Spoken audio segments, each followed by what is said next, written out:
বিয়েতে আল্লাহর সাথে নাফরমানির লিস্ট। বলা হলো নিজে গিয়ে মেয়ে দেখতে, আর আমরা শুরু করলাম সবাই মিলে মেয়ে দেখতে।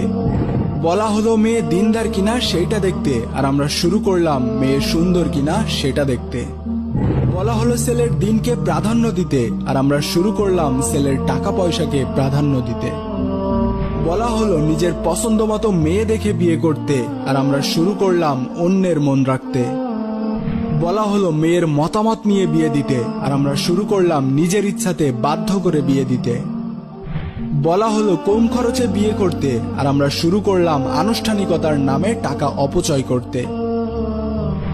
বলা হলো মসজিদে যেয়ে বিয়ে করতে, আর আমরা শুরু করলাম সেন্টারে শুটিং করে বিয়ে করতে। বলা হলো আল্লাহর সন্তুষ্টির জন্য বিয়ে করতে, আর আমরা শুরু করলাম নিজের স্বার্থের জন্য বিয়ে করতে।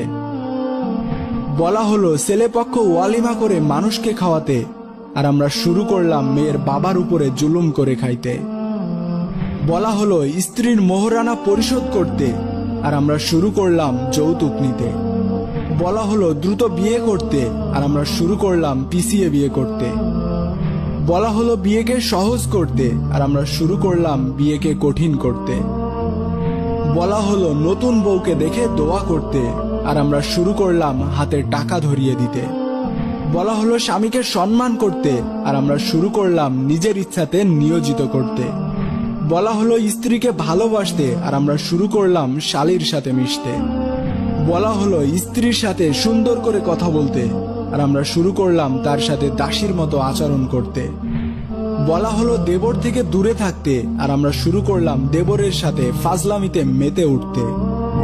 বলা হলো স্বামীর জন্য সাজতে, আর আমরা শুরু করলাম একজন রাস্তার ছেলের জন্য কামনার বস্তু হতে। বলা হলো স্ত্রীকে পর্দায় রাখতে, আর আমরা শুরু করলাম তাকে নিয়ে বাজারে বেড়াতে।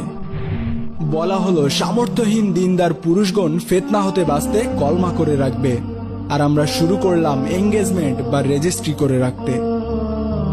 এরকমই আরো হাজারো ঘটনা আছে যা আমরা সব সময় উল্টোটাই করে থাকি।